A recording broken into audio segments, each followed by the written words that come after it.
Bismillahirrahmanirrahim. Assalamu alaikum, fourth year student. Now I discuss the electric potential due to the point charge. Electric electric potential is defined as the amount of work done per unit charge in moving it from one point to another point against the electric field.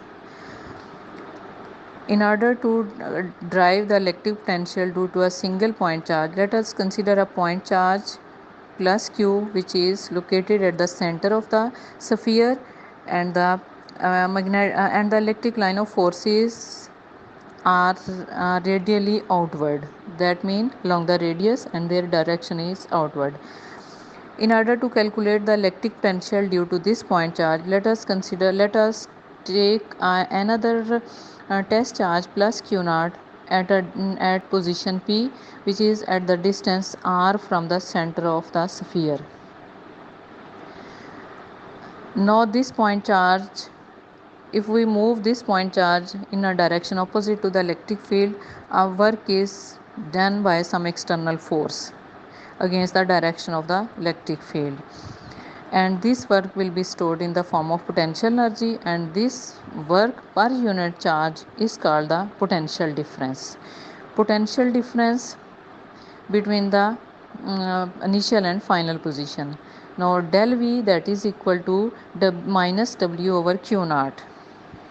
The negative work done by the electric force to move a unit positive charge with constant velocity from one point to another point in electric field is called the potential difference between these 2 points, that is equal to del V, that is equal to minus W over Q naught. And now put the value of the W, that is force into displacement, and in this case this force is the electrostatic force, and electrostatic force is equal to F is equal to Q naught E. By putting this value, del V, that is equal to minus E Q naught E over Q naught into displacement, and del V, that is equal to that is equal to potential at final position to the minus the potential at the initial position, that is equal to, by taking the integral of the above equation, I to and limit of the this integration is I to F E into displacement. In this case displacement is ds, and we write it as the E dot ds, and the angle between E and ds, that is equal to 0, and so the cos of 0, that is equal to 1, and we instead of ds we write here dr, that they are parallel to each other. And so Vf minus Vi, that is equal to minus integral I to F E into dr. Now the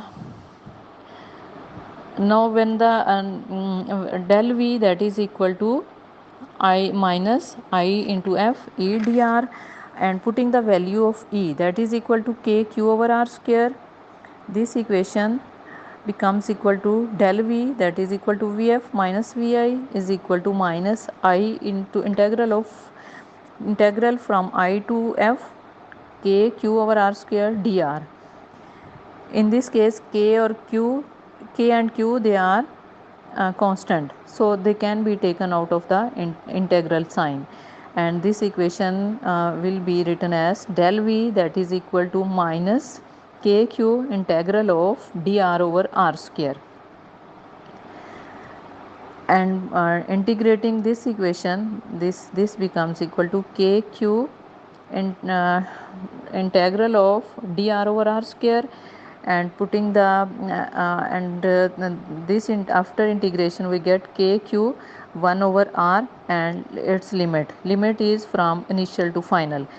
And now we consider that the final position is at infinity, and the potential at the final point, that is Vf, that is equal to 0, and Vi is the potential at the distance r, capital R, that is taken as Vi, and then the del V, that is equal to V, that is equal to k q 1 over r or limits capital R to infinity, and putting the value of this potential at a point r, that is equal to k q over capital R. And if the distance from that point is that point is small r, then potential at that point is v is equal to kq over small r. And for the positive sign, this is electric potential is kq over r, that is with positive, and with the for the negative charges, that is the v is equal to minus kq over r. Now the unit of the electric potential, that is the volt, and it is defined as joule per coulomb. Now the potential energy, change in potential energy and change in electric potential, they are related by an equation, that is del u is equal to q naught del v. Now the electric potential due to the collection of n points. Let us consider we have the charges q1, q2, q3 and so on to qn, and take a point P in the field of these charges having the distance r1, r2, r3 and so on rn. Now we calculate the electric potential at due to this collection of n point charges. For this purpose, we find out the electric potential due to point charge q1, which is located at r1, and separately, and calculate the electric potential due to the point charge q2 at the position r2, and then add up to get the total electric potential. Total electric potential is equal to v1 plus v2 plus v3 and so on to vn, that is equal to summation of vi, where I is equal to 1 into n. V is equal to summation I1 into n kq over Ri. With this topic is completed.